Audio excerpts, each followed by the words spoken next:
consejo y dijo: Hermanos, hasta hoy yo he actuado delante de Dios con toda buena conciencia. Ante esto, el sumo sacerdote Ananías ordenó a los que estaban cerca de Pablo que lo golpearan en la boca. A usted también lo golpeará Dios, hipócrita. Ahí está sentado para juzgarme según la ley, y usted mismo viola la ley al mandar que me golpeen. Los que estaban junto a Pablo le interpelaron: ¿Cómo te atreves a insultar al sumo sacerdote? Pablo respondió: Hermanos, no me había dado cuenta de que es el sumo sacerdote. De hecho, está escrito: no hables mal del jefe de tu propio pueblo. Pablo, sabiendo que uno de ellos eran saduceos y los demás fariseos, exclamó en el consejo: Mis hermanos, yo soy fariseo, hijo de fariseos. Me juzgan porque he puesto mi esperanza en la resurrección de los muertos. Apenas dijo esto, surgió un altercado entre los fariseos y los saduceos, y la asamblea quedó dividida. Los saduceos sostienen que no hay resurrección, ni ángeles, ni espíritus. Los fariseos, en cambio, reconocen todo esto. Se produjo un gran alboroto, y algunos de los maestros de la ley, que eran fariseos, se pusieron de pie y protestaron. No vemos ningún delito en este hombre. Dijeron: ¿Un espíritu? ¿No podría haberle hablado un espíritu? Se tornó tan violento el altercado que el comandante tuvo miedo de que hicieran pedazos a Pablo. Así que ordenó a los soldados que bajaran para sacarlo de allí por la fuerza y llevárselo al cuartel.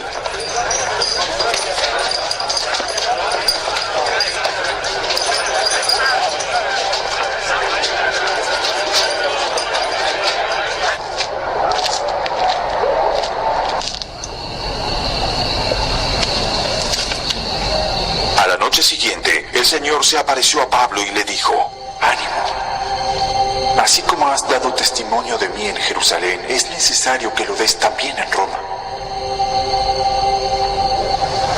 Muy de mañana los judíos tramaron una conspiración y juraron bajo maldición no comer ni beber hasta que lograran matar a Pablo. Más de 40 hombres estaban implicados en esta conspiración. Entonces se presentaron ante los jefes de los sacerdotes y los ancianos y les dijeron: nosotros hemos jurado bajo maldición no comer nada hasta que logremos matar a Pablo. Ahora, con el respaldo del consejo, pídanle al comandante que haga comparecer al reo ante ustedes para saber más sobre su caso, y nosotros estaremos listos para matarlo. Pero, cuando el hijo de la hermana de Pablo se enteró de esta emboscada, entró en el cuartel y avisó a Pablo. Este llamó entonces a uno de los centuriones y le pidió: lleve a este joven al comandante, porque le dirá algo. El centurión lo llevó y le dijo: el preso Pablo me llamó y me pidió que le trajera a este joven porque tiene algo que decirle. El comandante tomó de la mano al joven, lo llevó aparte y le preguntó: ¿tú qué quieres decirme? Los judíos se han puesto de acuerdo para pedirle a usted que lleve a Pablo ante el consejo mañana, con el pretexto de obtener información más precisa acerca de él. No se deje convencer, porque más de 40 de ellos lo esperan emboscados. Han jurado bajo maldición no comer ni beber hasta que hayan logrado matarlo.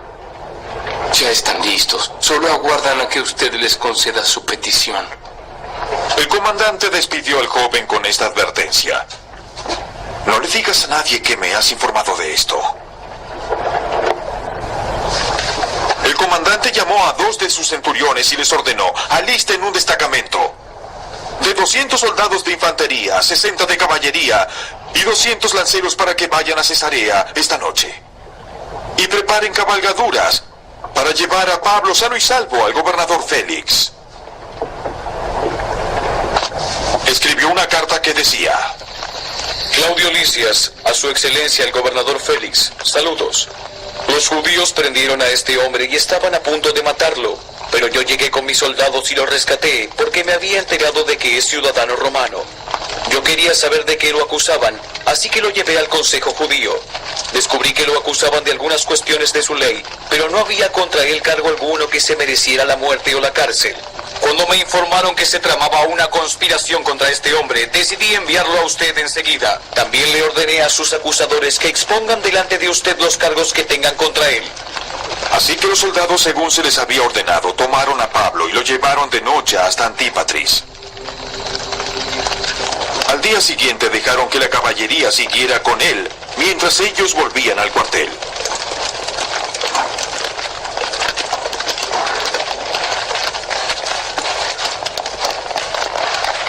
Cuando la caballería llegó a Cesarea, le entregaron la carta al gobernador y le presentaron también a Pablo. Félix leyó la carta y le preguntó de qué provincia era. Al enterarse de que Pablo era de Cilicia, le dijo: Te daré audiencia cuando lleguen tus acusadores. Y ordenó que lo dejaran bajo custodia en el palacio de Herodes.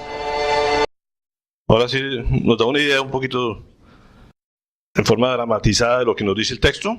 Nos recuerda lo que vimos. La última vez que estuvimos aquí reunidos terminamos en la parte donde Jesús se aparece a Pablo a animarlo. Y el mensaje de la vez pasada, hace 8 días, precisamente eso, era Dios dando ánimo en medio de las circunstancias para que hagamos el propósito para lo cual fuimos enviados. Todos creo que reconocemos que hay un momento de desánimo, ¿no es cierto? Que nos desanimamos y que en medio de lo que la voluntad de Dios nos desanimamos, y el Señor siempre está ahí fiel a animarnos precisamente ayudarnos a que hagamos la obra que Él nos tiene desde antemano estipulada que hagamos. Y leíamos 2 versículos y yo no sé si ustedes se han dado cuenta. La vez pasada leímos un versículo, cerramos un versículo con el que hicimos el devocional de ese día, de hace 8 días.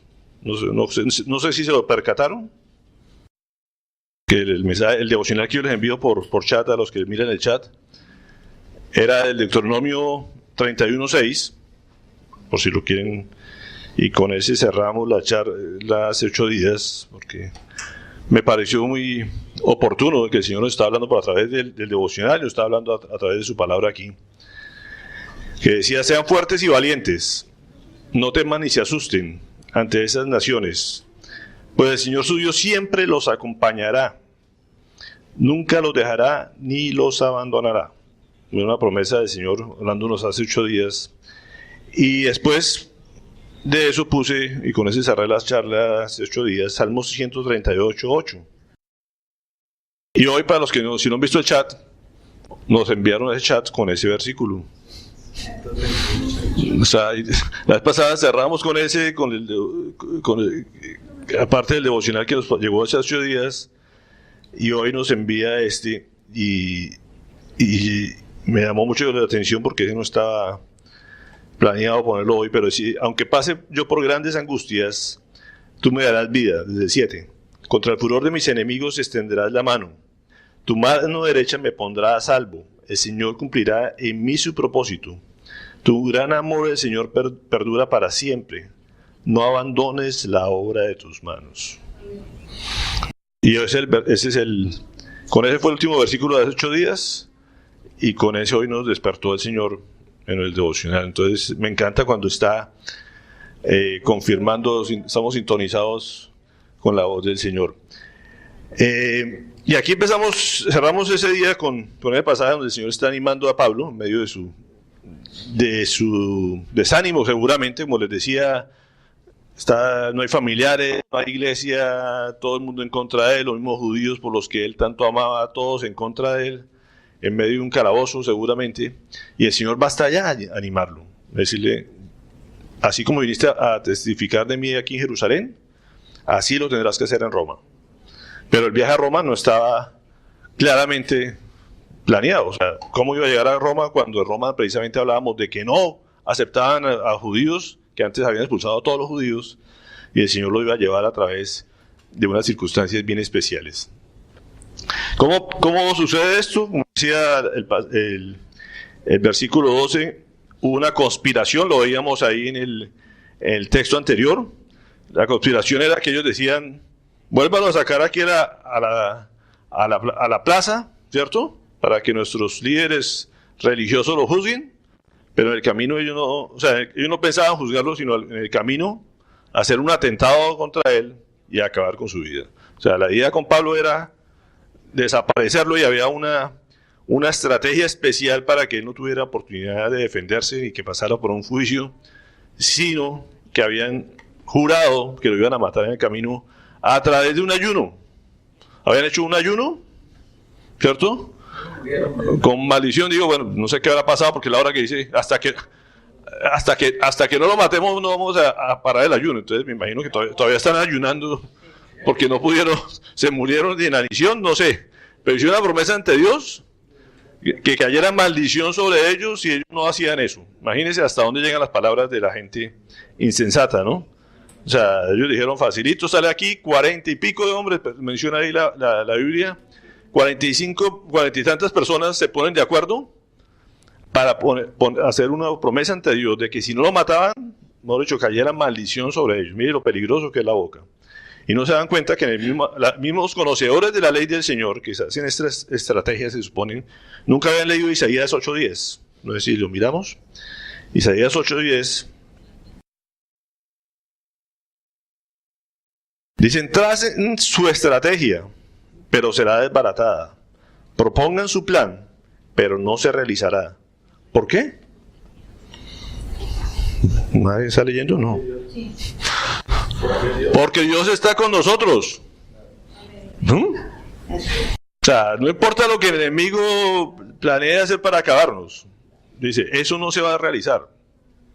Imagínense, esta gente que se supone que eran conocedores de la ley, pero se les había pasado ese pequeño detalle. Todo lo que sea contra la obra de Dios, por más que se planifique, por más inteligentes que crean que son, no se lleva a cabo. Pablo sabía de ese atentado, hasta ese momento no.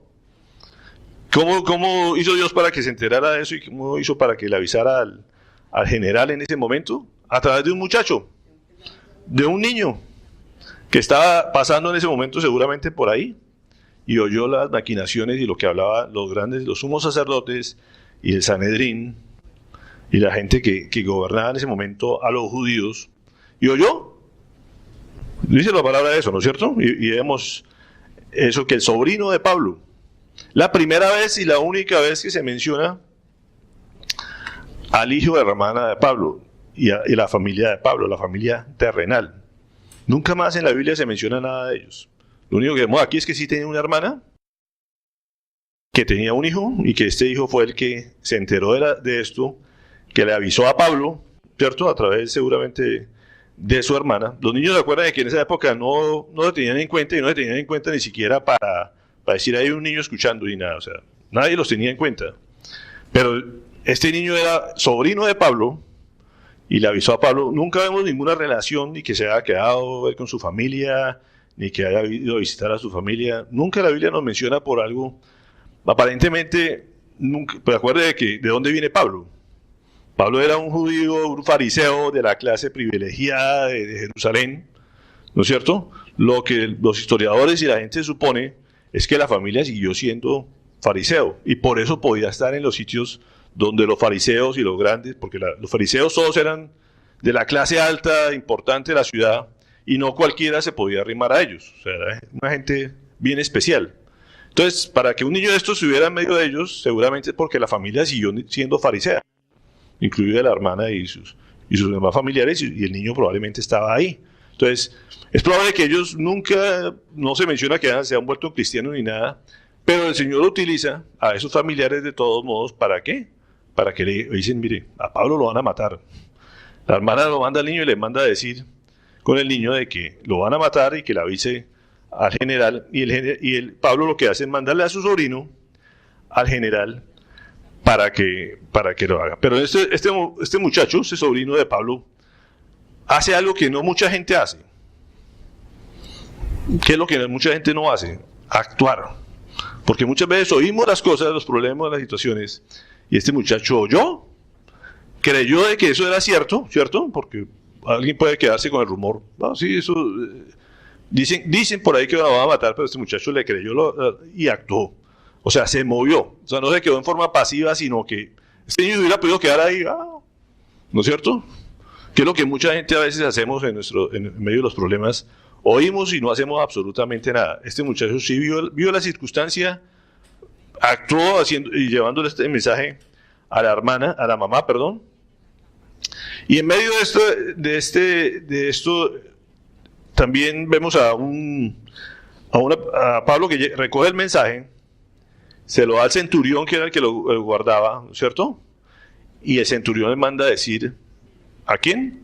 Al que estaba en ese momento gobernando a este general, ¿no es cierto? Y le dice, el preso Pablo. Es las únicas veces donde lo mencionan así.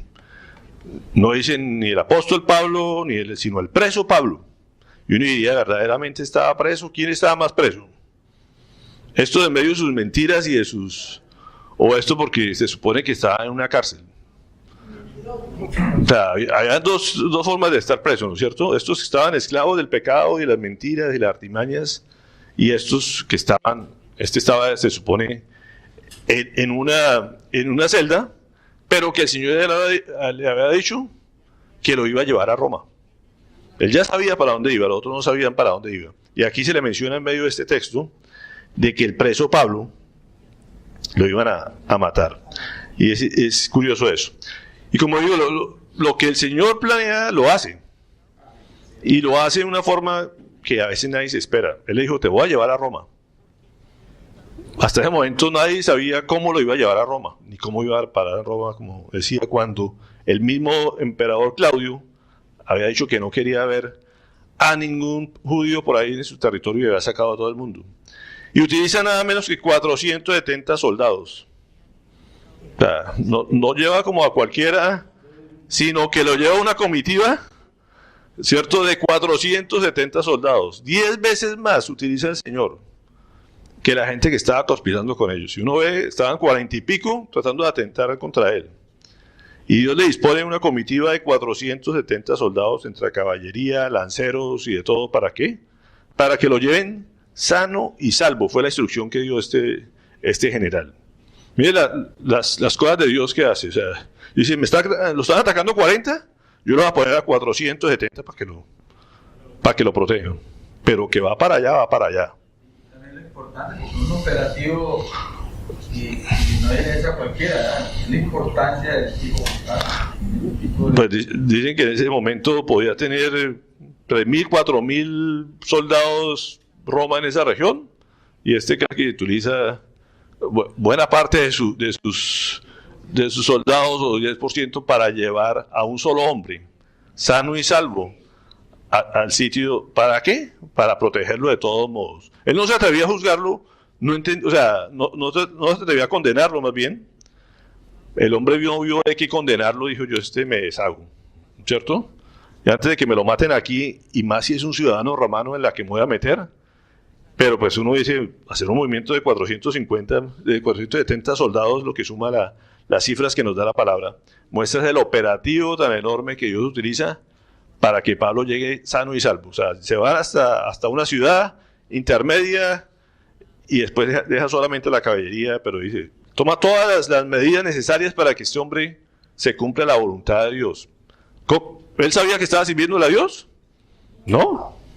Dios le puso en su corazón, ponga 470 soldados a proteger a Pablo. Por eso volvemos a lo mismo que dice Romanos. Todos deben someterse a las autoridades públicas, pues no hay autoridad que Dios no haya dispuesto. Así que las que existen fueron establecidas por Él. Y eso no es una palabra que se diga solamente para la época de Roma, es para la época actual. Dios utiliza las autoridades que están puestas. Así han sido escogidas por nosotros y así no lo merezcamos, como estamos hablando ahorita. Pero eso no ha salido de la voluntad de Dios. Y por eso dice, sométanse a ellas. Es lo que nos dice el Señor. Porque esas autoridades, si están ahí, es porque Dios las puso. Y al final, de la forma que menos entendamos, van a ser para nuestro beneficio. Lo demostró en Roma.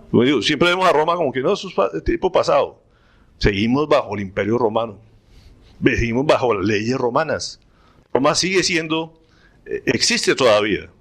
Todo lo que hemos heredado de ellos, vamos a ver, seguimos bajo la influencia de Roma. El mundo en general, occidental, somos por el área romana, y lo hemos hablado. Entonces, las leyes que tenemos son de origen romano. Nuestra organización es una organización romana. ¿Sí? Y eso es lo que... Todos seguimos bajo eso, Romano. Entonces, no es que haya pasado de moda, siguen estando ahí y siguen puestas por Dios. ¿Para qué? Para el uso de él, que las utiliza a su antojo. Entonces, de la forma menos pensada, siempre las cosas nos van a ayudar para bien, como lo dice su propia palabra en Romanos también, ¿cierto? Mire lo que sucede aquí, y Pablo le menciona en la carta de los Filipenses, dice Filipenses 1, 12 y 14. Hermanos, quiero que sepan que en realidad lo que me ha pasado ha contribuido al avance del Evangelio. Es más, se ha hecho evidente a toda la guardia del palacio y a todos los demás que estoy encadenado por causa de Cristo. Gracias a mis cadenas, ahora más que nunca, la mayoría de los hermanos confiados en el Señor se han atrevido a anunciar sin temor la palabra del Señor. O sea, ¿qué provocó esto? Que más gente se volviera cristiana y más gente hablaba de Pablo y del mensaje de Pablo y más gente se convertía. Entonces, lo que ellos pensaban acabar, los judíos, ¿no es cierto? Al contrario, cada vez que apresaban a Pablo, cada vez que lo torturaban, cada vez que lo castigaban, lo que se hacía era más popular y más evidente el mensaje del Señor en medio de este mundo. Entonces, él le dice, todo lo que hicieron contra mí ha ayudado, al contrario, para avanzar el Evangelio. Anoche veíamos una película precisamente de un líder que de pronto no es muy de nuestro parecer, que es el pastor que creó la Iglesia Universal de estos del Espíritu Santo, en Brasil, uno de los hombres más poderosos de Brasil, pero pasó lo mismo. No voy a hablar ahorita, no voy a entrar en detalle de la doctrina que predica, pero un hombre que empezó predicando la palabra de Dios antes de la palabra de Dios, y por eso también las autoridades lo apresaron y lo metieron porque se volvió muy popular, confabulado por la iglesia, los jefes de la iglesia católica, del gobierno. ¿Por qué? Porque les afectaba sus intereses, ¿sí? Y por eso lo meten preso sin cargo alguno, simplemente de que hablaba de Cristo y le sacaba la plata a eso lo acusaron, pero pues eso no era ningún delito. Y por eso lo acusaron, pero eso lo que hace es que se vuelva más popular. Y más gente se convirtió allá, entonces eran millonadas. Entonces cada vez que lo atacaban, más gente le sumaba. Dios de todos modos utiliza a las autoridades y a las personas, ¿para qué? Para que lo conozcan. Que la gente se desvíe en el camino, tendrá que darle sus cuentas a Dios algún día. Pero que Dios lo utilizó y lo utiliza. De todos modos habla de Cristo, y como dice, si habla de Cristo, déjenlo. Eso es lo que dice la palabra. Y a la autoridad las pone ahí para que en medio de las injusticias, en medio de lo que hacen, al final y al cabo el que sale ganando es el mensaje del Evangelio. Y eso fue lo que pasó con Pablo. Todo lo que hicieron fue lo que... Y después vemos la otra parte de Lisias, que era el procurador romano, el general romano, manda una carta, en versículo 25, ¿sí? Claudio Lisias, en versículo 25-26, él lo que hace, en medio de esta caravana, esta comitiva, manda una carta para el gobernador de la región de Judea, que estaba en Samaria. Samaria, y nos muestra ahí, estaba el palacio del rey Herodes, y era un palacio espectacular, un sitio veraneo que había mandado a hacer. O sea, todos los romanos no les gustaba estar en medio del pueblo judío, no querían no les gustaba la ciudad, no les gustaba su gente, entonces ellos mandaban, era un sitio en la playa, vivían cómodamente, espectacular. Todavía hay vestigios de eso y muestran las piscinas de lo que mandó construir Herodes a la orilla del mar, un sitio espectacular. Todavía, como digo, queda la parte arqueológica, está descubierta todo eso, y alcanza uno a imaginarse el tremendo palacio que tenía Herodes, y allá era donde vivía en ese momento el gobernador de Judea, que era Félix, y ahorita vamos a hablar un poco de él. Entonces el general que le manda la carta, si ustedes vemos esta carta, todo lo que dice, lo único que resalta es quedar bien con Félix. Una carta muy egocéntrica, todo yo hice, yo descubrí, todo lo que era echando de flores a él, de cómo salvó a Pablo, cómo le quité a Pablo. Habla como 8 veces, hay 8 verbos casi que contaba yo ahí de todos de lo que él llegó a hacer. Él no dijo, un niño descubrió el complot ni nada, sino yo lo salvé, yo hice, yo lo protegí, yo no descubrí. Era el yo, ese era este comandante Delicias, para quedar bien con el gobernador Félix. ¿Ah? Ese sí que fue un falso positivo bien grande. Así que los soldados dicen en el versículo 31, perdón, le leyó la carta y le preguntó de qué provincia era, cuando llega a Cesarea.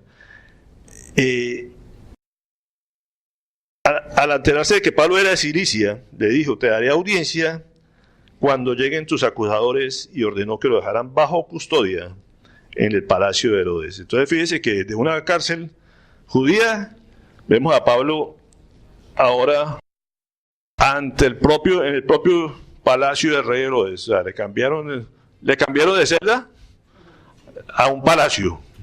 Ese era el sitio donde en ese momento dejan a Pablo en el mismo palacio de Herodes. Miren para lo que sirven las cosas hechas por el hombre. Le sirvió de casa en ese momento a Pablo. Acuérdense que él no estaba condenado, por lo tanto ni estaba preso, en cierta manera. Estaba, ¿cómo le llaman en términos? Custodiado, básicamente, esperando que llegaran los acusadores. Dice, pues, si a lo acusan, pues que vengan los acusadores a dar la cara y a ver de qué lo acusan. Porque la única carta que tengo aquí es del general ese que está echando flores a él, pero yo quiero ver de verdaderamente de qué lo acusan, y ese fue Félix. Entonces, se puede decir que Pablo está en dos ámbitos, tanto enfrentando al poder religioso de los judíos, como al gobierno civil representado por el Imperio Romano. Esa es la situación que estaba Pablo enfrentando. ¿A causa de qué? De predicar el Evangelio, que era lo único que hacía. El único pecado que podían encontrarle a Pablo era predicar el Evangelio. No había nada más de qué acusarlo. Sin embargo, estaba enfrentado a los dos poderes más grandes en ese momento. ¿Estamos de acuerdo? Sí. Y nos menciona que Pablo está ante Félix. ¿Quién era Félix? Era el gobernador de la provincia de Judea. Era una persona, se supone, de confianza de Claudio. ¿Sabes el navío de Claudio? Que era el emperador supremo, ¿no es cierto? Era con el César en ese momento. Se llamaba Claudio. Y este hombre es de los únicos gobernadores que ha habido en el mundo que es de origen esclavo. Cosa curiosa, ¿no? Félix había sido esclavo. Trabajaba para la mamá de Claudio. Y como entre los esclavos era gente que en esa época los preparaban de todos modos, a veces estudiaban más que los gobernaban. Él tenía un hermano muy especial que había llegado a ser ministro, se puede decir, es el cargo de finanzas, de economía de Claudio. A eso había llegado el hermano. Y este era el hermano, simplemente atrás, y este le consiguió el puesto al hermanito para que fuera gobernador de Judea. Pero el hombre tenía que tener algo bien especial, con la labia, de que de todos modos algo tenía con las mujeres. Llegó a tener 3 esposas, y se supone que las 3 fueron de la realeza. O sea, un esclavo con cierto pego, ¿cierto? Ante las mujeres. Fue nada menos que esposo. Ahorita las menciona ahí. A las esposas más adelante vamos a mirar una de sus esposas está ahí. Precisamente una era hermana de Herodes Antipas. Entonces fíjese a qué nivel se movía este hombre. O sea, ya de ser esclavo se volvió cuñado de Herodes Antipas. Y después llegó a ser, estando en Judea, se casa con la hija de Herodes, con una nieta de Herodes el Grande. Entonces el hombre se movía bien. Y esa mujer con la que se casa, que ahorita más adelante la vemos, nada menos que era casada. O sea, el hombre, a través de contratar hechiceros y gente que endulzara y le metiera cuentos a ella, que era una muchachita, se supone como de 19 años, logra que deje al marido y se venga a vivir con él. Pues el hombre era bien especial para las mujeres, tenía un pegue especial con las mujeres y no le importaba dañar matrimonio, lo que fuera, y las convencía de que fueran a vivir con él. 3 esposas llegó a tener de la realeza este hombre. Pero era un hombre bastante corrupto, y vamos a ver más adelante también que en todo buscaba tener beneficio económico. Los historiadores lo conocen que era un gobernador que siempre tuvo mentalidad de esclavo. Y eso me llamaba la atención. ¿Cómo es la mentalidad de esclavo? O sea, un esclavo se nace muchas veces... ¿Ah? Podía sacar provecho, como diciendo, yo lo que pueda agarrarme ahí el amo, podía hacer. Pero si uno ve un amo, el amo nunca, el esclavo nunca decide nada. ¿Sí? Siempre simplemente lo que hace es obedecer, lo que le manden obedece. Pero que él tome la iniciativa o tomar las decisiones, no lo hace. El esclavo, se puede decir, es un lugar muy cómodo, ahorita lo podríamos decir como el empleado. Yo siempre he dicho, en medios empresariales uno dice, ¿tiene mentalidad de empleado o tiene mentalidad de empresario? Son 2 cosas completamente distintas. Entonces el empleado es muy cómodo, cumple su horario, no decide nada, lo que decían por él está bien, si no pues me quejo y me voy, o todo tirado de eso, pero cierro la oficina y ya, se acabó mi responsabilidad. Esa es la mentalidad de empleado y así mucha gente está toda la vida, pero el empresario le toca definir y mirar las estrategias y decidir cosas. Y sí, ser innovador, son 2 mentalidades completamente diferentes. Y este hombre, lo conoce la historia, que nunca dejó la mentalidad de esclavo. Así lo define la historia y eso me llamaba la atención. Y precisamente de lo que él hizo fue, se puede decir, unirse a los celotes, que era la gente como los guerrilleros de esa época en medio de los judíos. Y se quedaba bien con los medios judíos. Él no se metía en problemas con los judíos. Todo les daba les decía sí. Pero que se veía por ahí que estaba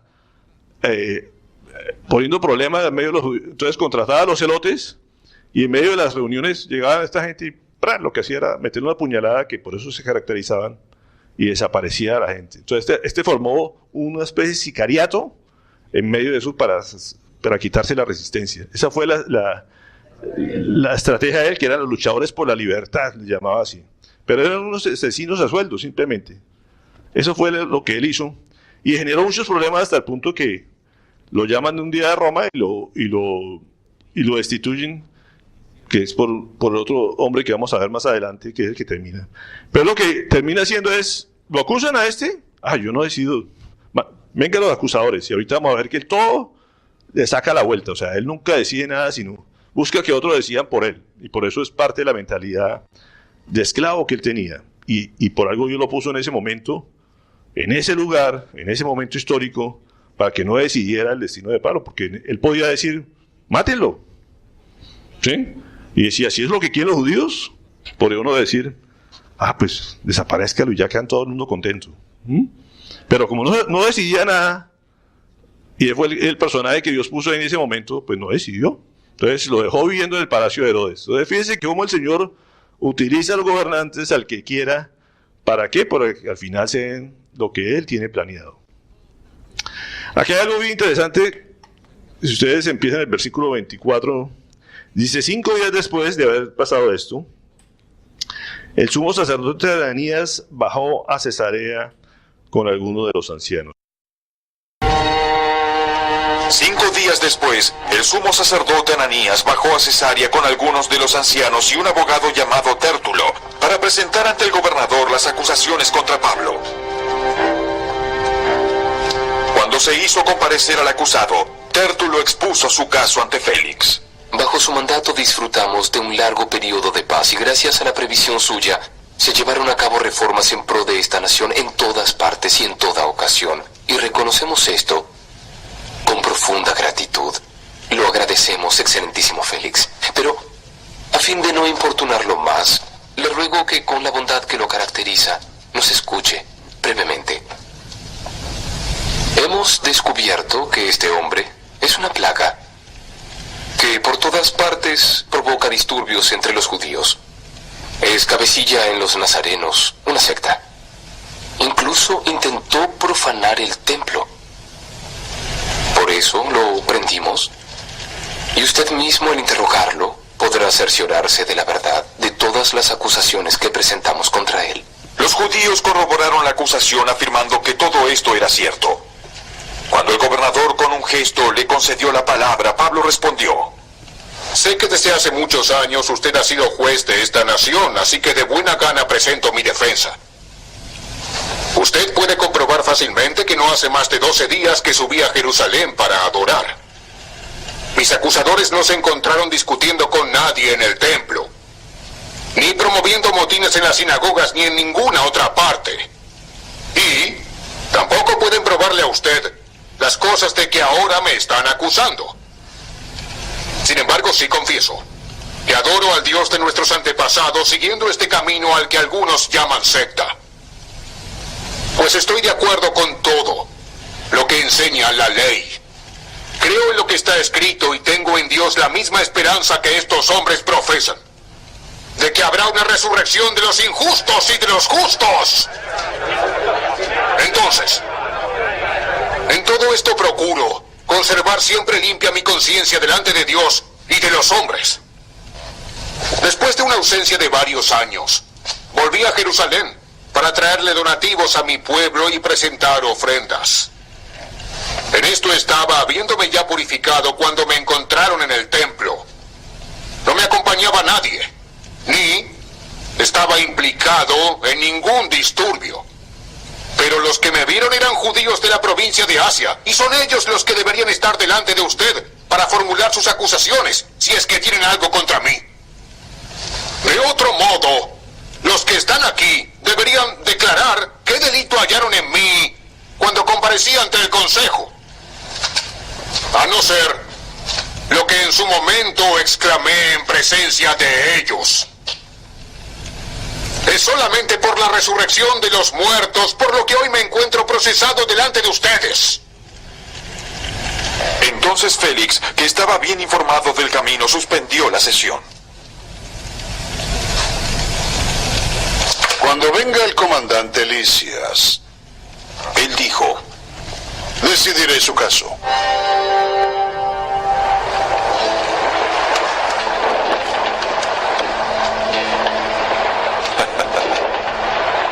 Luego le ordenó al centurión que mantuviera custodiado a Pablo, pero que le diera cierta libertad y permitiera que sus amigos lo atendieran. Algunos días después llegó Félix con su esposa Drusila, que era judía. Mandó llamar a Pablo y lo escuchó hablar acerca de la fe en Cristo Jesús. Al disertar Pablo sobre la justicia, el dominio propio y el juicio venidero, Félix tuvo miedo y le dijo: basta por ahora, puedes retirarte. Cuando sea oportuno te mandaré llamar otra vez. Félix también esperaba que Pablo le ofreciera dinero, por eso mandaba llamarlo con frecuencia y él conversaba con él. Luego de 2 años, Félix tuvo como sucesor a Porcio Festo, pero como Félix quería congraciarse con los judíos, dejó preso a Pablo. Entonces, aquí vemos el pasaje nuevamente donde el sumo sacerdote Ananías baja a Cesarea. Algo de curiosidad aquí: cada vez que se menciona en la Biblia Jerusalén, dice la gente sube a Jerusalén. ¿Sí? No es que sea una ciudad muy alta, está alrededor de 700 metros a nivel del mar, pero siempre, por decir, todo era considerado como la ciudad más grande, no más grande en tamaño, pero la más importante, porque era la ciudad de Dios. Todo lo demás de ahí estaba abajo de eso. Y no deja de ser la excepción aquí cuando dice baja a Cesarea. Sí, Cesarea está a nivel del mar, pero así era, en todas las demás regiones era bajar a las otras regiones, y Jerusalén siempre aparecía como la ciudad más alta. Y así ha sido a través de la historia. Jerusalén, se puede decir, es donde está la historia del mundo. De hecho, ¿cuáles son los inicios? Desde Abraham, ¿cierto? 3000 casi años atrás. O sea, si algo tiene Jerusalén, es historia. Para los judíos, el pueblo judío lo que tiene es historia. Y una cantidad de tradiciones que Dios les dio. ¿Qué es la parte de Roma? ¿Qué representa la parte de Roma? Las conquistas militares, más de 8 millones de metros cuadrados, conquistados por guerras, por la fuerza física, ¿no es cierto? por meterle miedo a la gente, pero al mismo tiempo son admirables por su organización, como digo, hasta la fecha, las leyes y muchas cosas de organización de las empresas y de las naciones vienen de ellos. Pero son cosas creadas, ¿por qué? Por el hombre. Una cosa fue lo que Dios diseñó y otra cosa es lo que el hombre ha diseñado. Al final, ¿quién va a prevalecer? Dice que Roma será destruida con todo lo que es el sistema romano y la Jerusalén va a estar por siempre, va a ser restaurada. Y es algo que nunca podemos perder de vista. Todo lo que el hombre cree es algo temporal y siempre va a estar debajo de las cosas de Dios. Y es importante que tengamos esa parte clara, porque Jerusalén siempre va a ser Jerusalén y vamos a vivir en la nueva Jerusalén algún día, va a ser completamente restaurada y va a ser por la eternidad. ¿Sí? Pero Roma dice que desaparecerá en un día. De hecho, doctor Freddy, en ese momento, ¿quién se hubiese podido imaginar que 2000 años después el gran imperio no iba a existir? ¿No qué?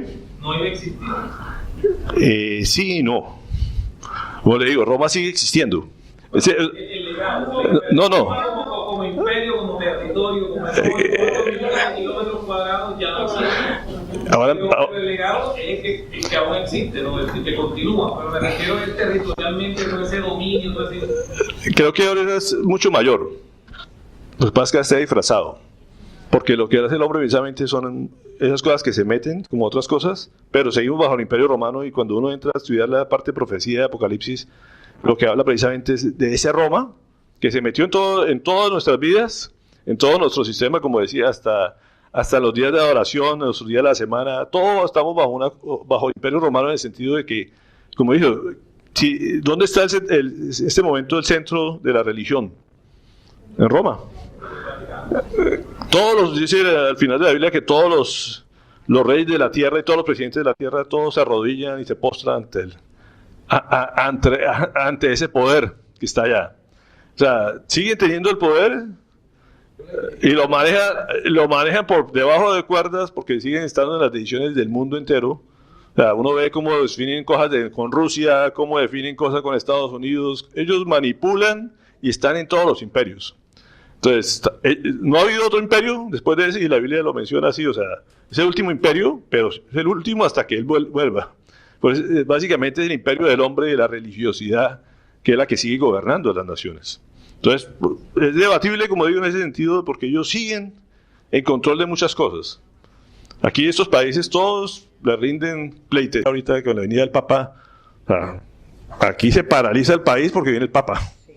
El único, venga cualquier otro presidente del mundo poderoso y no pasa lo que pasa eso. O sea, ni cuando, ponemos el ejemplo, cuando vino Clinton a Cartagena o no se cerró la ciudad como se cerró cuando vino el Papa.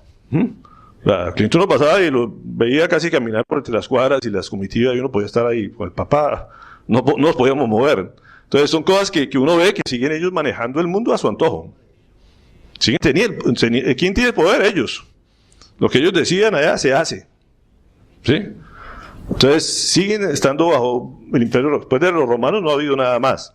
Entonces, como decía, las leyes romanas, las administraciones romanas, nuestras costumbres son romanas, nuestros festivos son romanos, nuestros días de la semana son romanos, los meses son romanos. O sea, cuando uno da cuenta estamos rodeados de Roma por todo lado.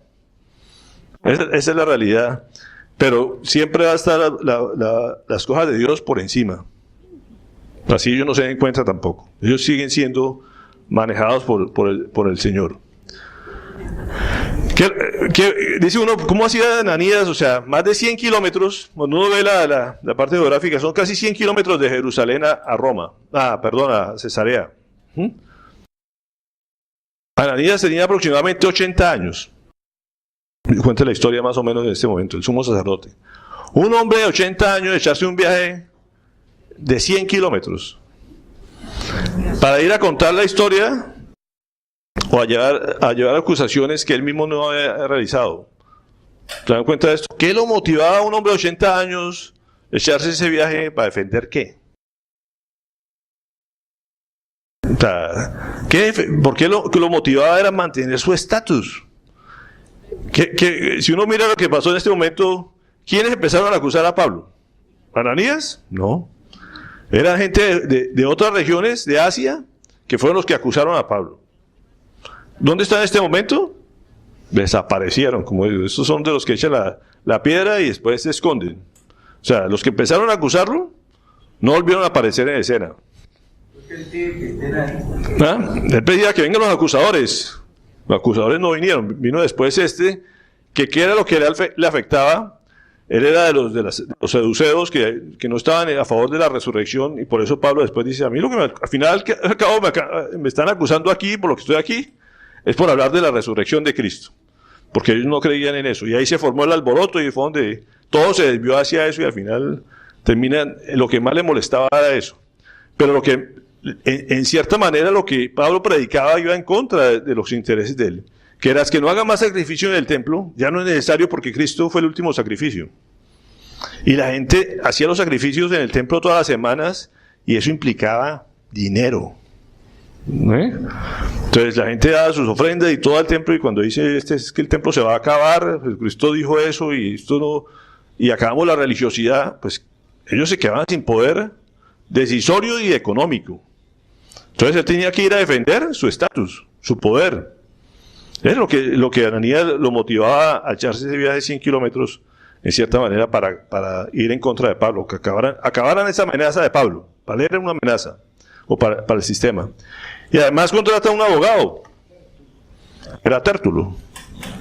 Como lo ven ahí, Tértulo hace lo que muchos dicen por ahí, hay que ganarse, antes de ganar el caso hay que ganarse al juez.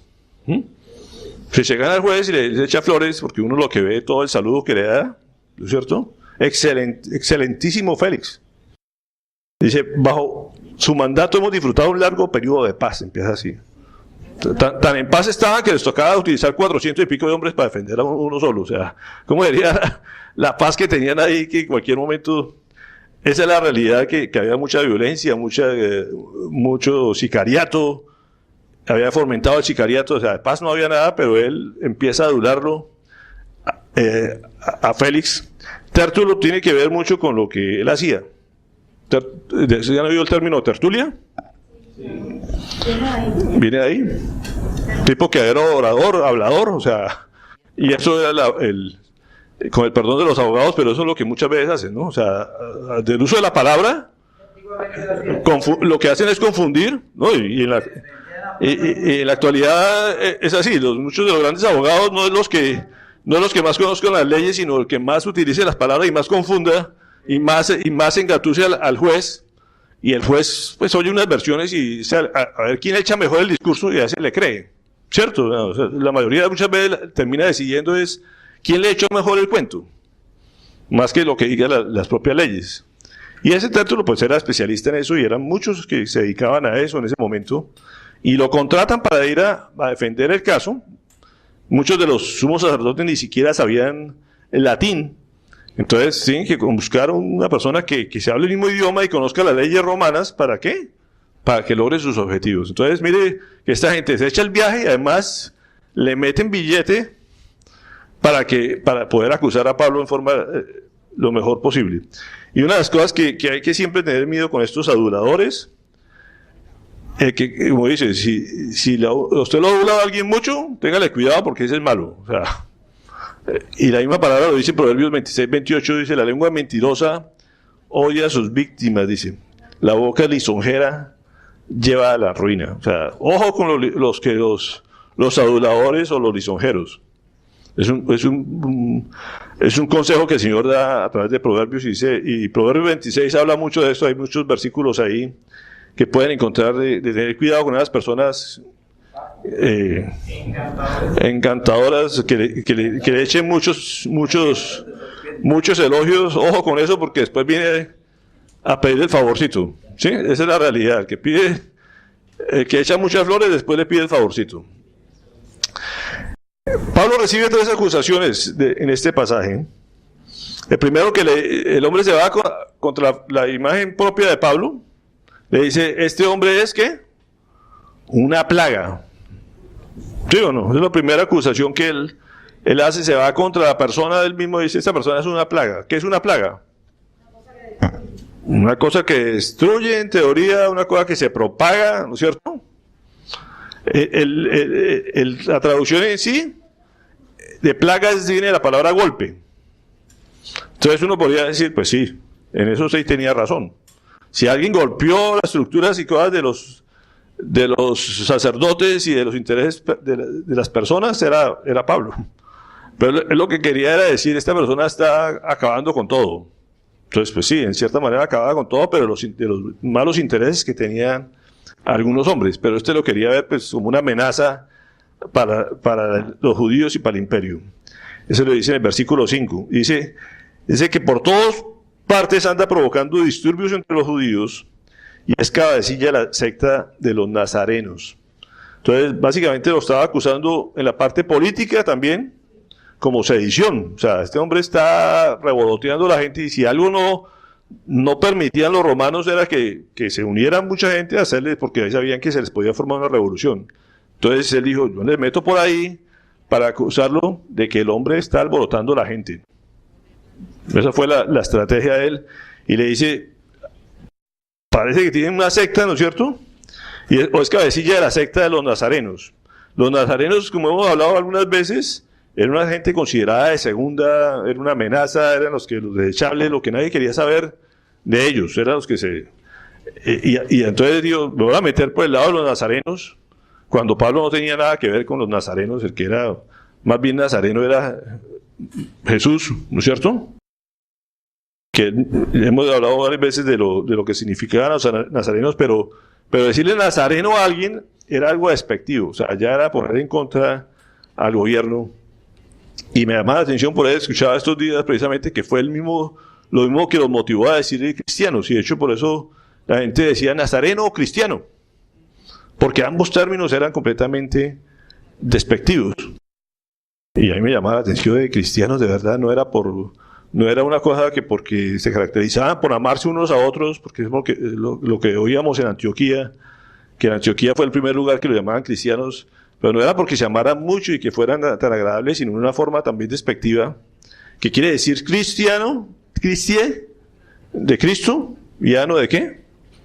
Pues de ano. O sea, sí, de ahí viene como algo chiquito, como algo insignificante. Entonces, a los primeros cristianos también dice que lo llamaban cristianos, era por eso, era una cosita chiquita de Cristo, o era el ano de Cristo, básicamente. Lo empezaron a llamar cristiano, entonces la gente dice, ¿usted es cristiano? Y pues sí, soy cristiano.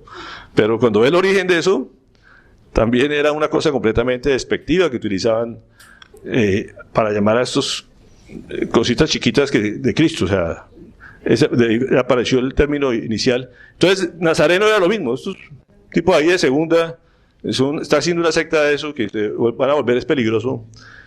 Y después, por último, les pone el motivo por el cual lo he sido llevado, que era un tema completamente doctrinal. Dice, quiso profanar nuestro templo. ¿Sí? ¿Sí dice así? Incluso trató de profanar el templo. Fíjense aquí si uno ve la acusación inicial, hay tres acusaciones en este pasaje, en estos dos capítulos. Cuando la gente de Asia lo acusa, pues dice, allá estaba como una gente gentil dentro del templo. ¿Sí o no? Cuando ve la otra acusación contra Silas, dice como que dicen que estaba, y aquí dice como que trató. O sea, fíjate cómo las versiones se empiezan a diluir con los días, porque nadie se podía atestiguar ni comprobar que él había estado con gente distinta en el templo. Entonces fíjate cómo las mentiras empiezan a diluirse a través de los días, de los 8 o 10 días que habían pasado. Desde la primera acusación a esta, ya dicen, trató. O sea, ya ni siquiera dicen, profanó el templo. Entonces, pide que los términos empiezan a cambiar, porque nadie podía sostener una mentira. Y después al interrogatorio usted podrá cerciorarse la verdad de todas estas acusaciones. O sea, como dice, interrógalo y verá que sí.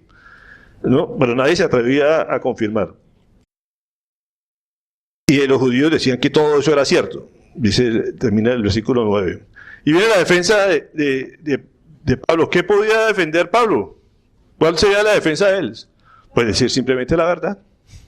O sea, ¿qué otra cosa podía decir Pablo? La verdad. De esa verdad, como digo, la hemos oído varias veces de él. Del saludo, un saludo muy normal. Usted ha sido el juez de esta nación, o sea, no le está diciendo mentiras. Si usted es el juez de esta nación, pues yo vengo a decirle lo que le corresponde a usted para decidir, sabiendo que era un tipo que no decidía nada. Pero él no desconoce su papel, que era el de juez de esta nación, y dice así. Entonces, de buena gana presento mi defensa ante usted, porque no lo aduló, no lo exaltó, muy diferente a Tértulo. Y dice, usted puede comprobar muy fácilmente que yo estuve aquí y que pasé a hacer eso. Dice, si algo confieso, ¿qué es? Que adoro a un Dios, ¿cierto? Al Dios de mis antepasados, los mismos que esta gente dice que... los mismos antepasados que tenían los judíos, que tengo que sigo el camino, a los que ellos llaman secta, que tengo un Dios que tiene la misma esperanza, tengo un Dios de la misma esperanza que estos hombres, y dice que habrá una resurrección de los justos e injustos, que eso lo decía el Antiguo Testamento en Daniel también, y que procuro tener limpia mi conciencia. O sea, de eso sí, yo confieso eso. O sea, ¿de eso me acusan? Sí, señor. De eso tienen toda la razón. Eso es lo que está diciendo Pablo. Y dice, estos que me acusaban, dice en el versículo 19, deberían estar aquí delante de usted, pero aquí ya no hay ninguno de los que iniciaron a acusarme, ni siquiera han puesto la cara para defender de lo que están acusando. Pero al final al cabo lo que me pueden acusar es de la resurrección de los muertos. Por eso estoy aquí ante usted. Eso fue lo que al final desató. Vuelve a traer el tema de la resurrección, que es lo que al final al cabo marca la gran diferencia. O uno cree en la resurrección y en la vida eterna, o no cree. Así de sencillo. Eso, él lleva todo el caso a eso. Al final, lo que al final cuenta es, yo defiendo la resurrección, creo en la resurrección, tengo la esperanza puesta en la resurrección. ¿Y por qué? Porque la persona que yo creo resucitó a los muertos, demostrando que sí existe. Nadie más puede mostrar eso. Esa es la gran diferencia con todas las demás religiones y cualquier gobierno, cualquier cosa. Lo que usted ponga la esperanza, están perdidos. Yo tengo la esperanza en el que resucitó, y por eso confío en él, y por eso estoy aquí dando la cara. Si me muero por eso, bienvenido, porque yo voy a resucitar. Esa es la diferencia que hace entre cualquier cristiano y cualquier otro grupo que exista. Y es lo que uno debe morir por eso. ¿Por qué? Y tenemos la esperanza que vamos a resucitar, estamos en la voluntad de Dios. Los demás simplemente dicen como los esenios, pues aquí todo se acaba, se muere, y no importa lo que yo haga, pues eso es lo que lo lleva a portarse así. ¿Sí? Esa es la gran diferencia, y esa es la única verdad que existe. Ante eso, ¿qué hace Félix? Lo que acostumbraba a hacer, aplazar la decisión otra vez. Vuelve Félix ¿sí? La mentalidad de esclavo dice, ay, entonces que otro decida. O sea, mi jefe decía. Eso es lo que hace un empleado, ¿no? Uno le pregunta algo, yo no sé, pregúntale al jefe. ¿No? ¿Decía algo? No, pues que decía mi jefe, pero eso es el jefe. O sea, y eso es lo que dice Félix. Entonces dice, y algo bien interesante en el versículo 22. Entonces Félix, que estaba bien informado del camino. ¿Cómo así? ¿Cuál es el camino? El camino de Jesús. Así los conocían a este grupo de cristianos, o sea, al camino. Y dice que Félix estaba bien informado del camino. O sea, el hombre sabía qué era el camino. ¿Cuál era el camino? ¿Qué hablaba los del camino? Dice ahí, estaba bien informado. Entonces suspendió la sesión. Cuando venga el comandante Licias, o sea, dijo, que venga aquí el comandante, decidiré su caso, les dijo. Luego ordenó al centurión que mantuviera custodiado a Pablo, pero que le diera cierta libertad. Y permitiera que sus amigos lo atendieran. O sea, que vengan sus amigos, o sea, que se quede huésped aquí. El hombre no está preso, se puede decir, mansión por cárcel. O sea, está en el palacio de Herodes, que vengan, lo visiten sus familiares, sus amigos, que hagan francachela aquí, tranquilos, pero cuando venga Silas, pues Silas es la hora que no ha ido. O sea, la historia nunca vuelve a mencionar a Silas que haya ido a... O sea, Silas no volvió a aparecerse por allá, que era, se supone, un subalterno de él, pero nunca menciona la historia, o por lo menos Lucas, ni nadie menciona que Silas haya ido o sea, nadie se atrevió a seguir acusando a Pablo. Pablo se quedó ahí, gozando, se puede decir, del palacio, pero estaba en la voluntad del Señor que estuviera ahí. Es algo bien curioso. Y uno dice, oiga, este hombre conocía el camino, conocía la verdad, conocía lo que predicaban, Y mire, y hay una, en el versículo 24, nos cuenta algo bien especial. Dice, algunos días después, no nos dice cuánto, después llegó Félix con su esposa, Drusila. Drusila, como era judía. ¿Por qué? Porque Herodes era judío. Si ustedes se acuerdan, hemos hablado, él nació en la región de Judea y por eso lo habían nombrado gobernador de esa región. Y esta era nieta de él y siempre habían vivido en esa región, pues él era judía. Ya, como les decía, había estado casada con otro hombre. Félix había hecho sus estrategias también para que fuera su esposa, que dejara a su esposo. Y Drusila, que era judía, y se mandó a llamar a Pablo y lo escuchó hablar acerca de la fe en Cristo Jesús.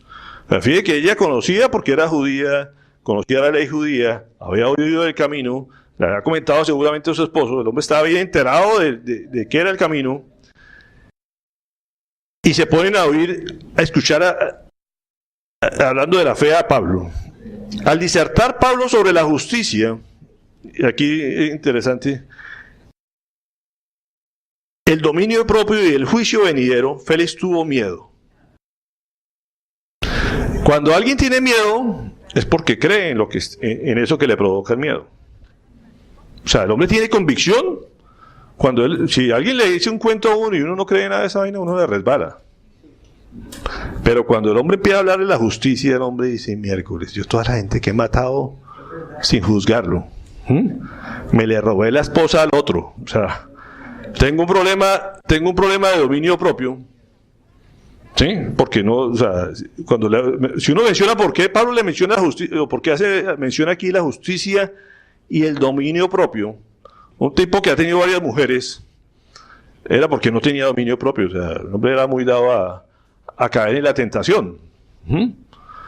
Y le empieza a hablar de la justicia y él de justo no tenía nada. O sea, bien corrupto, por todo sacado a buscar provecho. Y Pablo le dice, mire, me empieza a hablar de los temas que el Dios le tenía que hablar a él. ¿Cuál fue la reacción? Y este tipo tiene razón, este tipo tiene convencimiento. Y me habla de un juicio venidero. Empieza uno a temblar. Pero así hay muchos. O sea, ¿cuántas personas les habla uno de las cosas que el Señor les manda a decir y la gente empieza a tener miedo? Alguna vez recuerdo que yo les decía, voy a predicar para que les dé miedo. Hablaba sobre el infierno.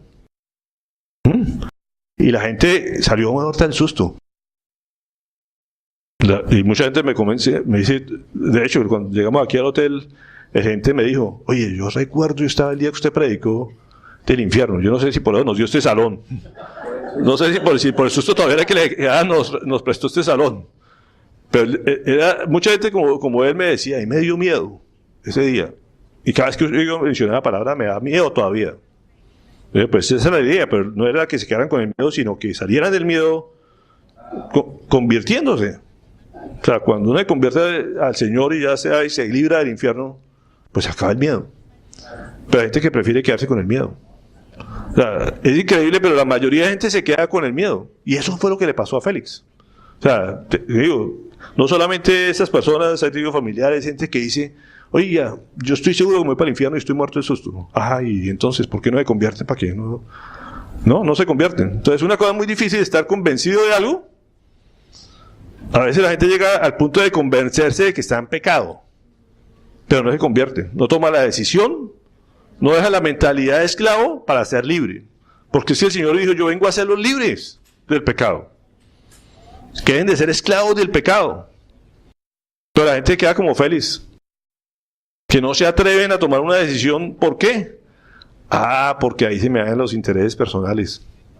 Entonces, cuando uno ve a estos personajes como Silas, como estos personajes que no hicieron lo del niño de tomar una acción de acuerdo a lo que oye creer y tomar una acción. ¿Se dan cuenta de eso? Lo que hizo el niño. El hombre creyó y se fue y dijo, y voy a hacer, no importa, que imagínense llegar hasta donde fuera el general que lo atendiera, qué posibilidades habían. Pero el niño no le importó, llegó hasta donde el general.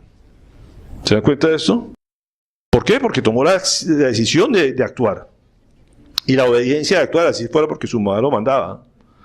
Pero esta gente, los grandes personajes de ese momento, nadie se atreve. O sea, ni a acusarlo, O sea, es una cosa de temor. O sea, que, como digo, todo el mundo con mentalidad de esclavo, ay, que otro decida por mí. Y así nos pasamos la vida de gente que no decide nada, sino esperamos que otro decida por uno. Y esos que quedan así, se quedan y se van para el infierno. Esa es la realidad.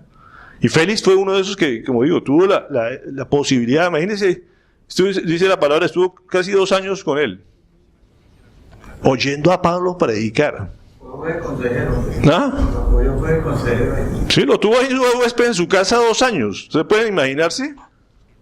A Pablo predicándole 2 años, sacándole todas las dudas, y este tipo dice, oiga, que otro decida por mí, porque yo no sé qué hacer, ni declaro inocente, ni declaro culpable, ni creerle o no creerle.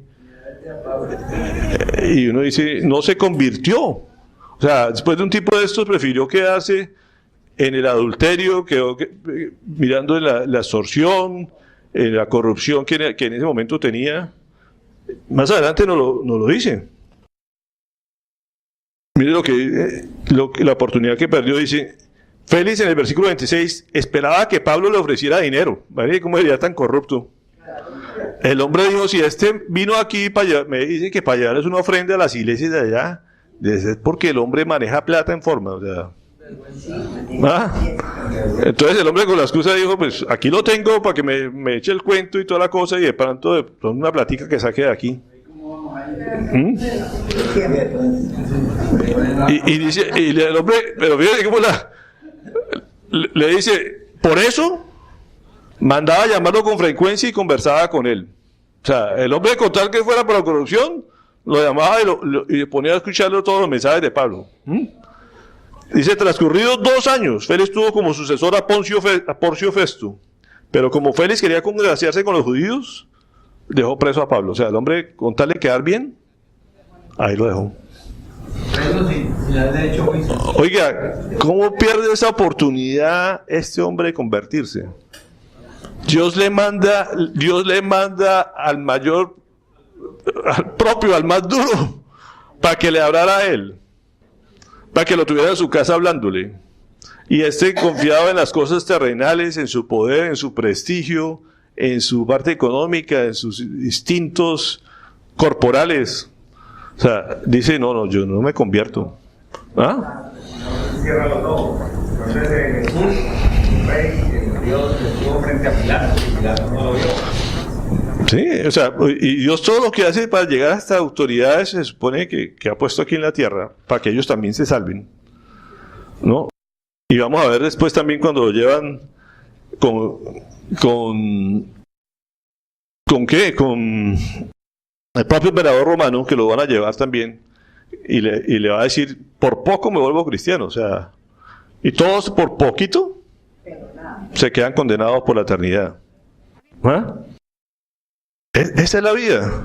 Y muchos de los que estamos aquí, creo que todos fueron los valientes que tomaron la decisión de creerle al Señor. Y decirle, yo creo y acepto ser cristiano. Así me consideren de los insignificantes.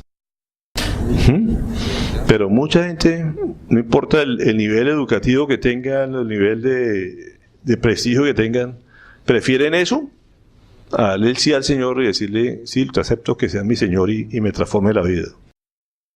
Ahí está este hombre, Félix, fue uno de esos, perdió la gran oportunidad de su vida de ser salvo. Por lo menos así cuenta la historia, nunca menciona que se haya convertido después. De pronto, ojalá haya tenido en su gracia, se haya acordado al final de su vida de las palabras de Pablo, de esos 2 años que estuvo compartiendo con él. O todavía se quedó pensando, pero ya no debe estar pensando mucho porque...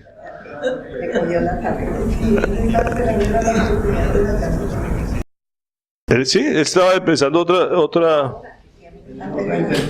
tenía otra intención, otros intereses y perdió la gran oportunidad de su vida. Mira, creo que todo nos ha pasado, como decíamos, no es fácil compartir el evangelio, ¿cierto? Se desanima uno muchas veces, que uno entre más habla, más gente menos cree. Pasa, y el Señor dice, ahí te tengo para eso. Persiste, insiste, que al final el convencimiento es mío. Este hombre, como digo, sí, se convenció, se puede decir, conocía, pero no tomó la determinación de aceptar. Pues, así les pasa a la mayoría, desafortunadamente. Es dar un paso, como digo, y toda la Biblia nos enseña eso, que no da el paso y se mete al agua, te queda atrás. No pasa la tierra prometida.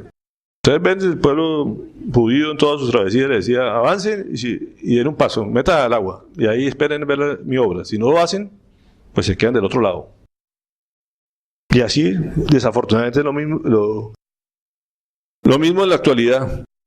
Yo creo que cada uno tenemos familiares, amigos y eso que dice, oiga, pero esta gente dice que cree, que tal, pero no da el paso de convertirse. Es muy diferente estar convencido del cristianismo a estar convertido en un ser cristiano o en un hijo de Dios. Y no importa que venga a la iglesia.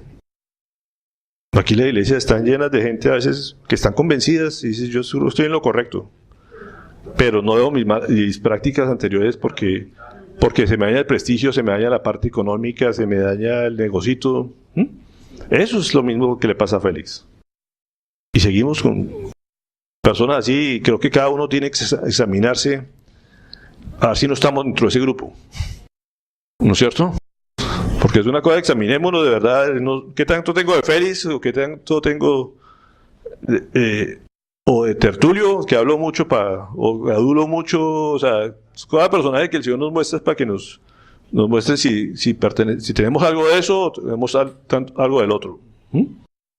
Eso es lo que cada personaje que el Señor nos pone ahí es para que, digamos, tengo algo de él, ¿cierto?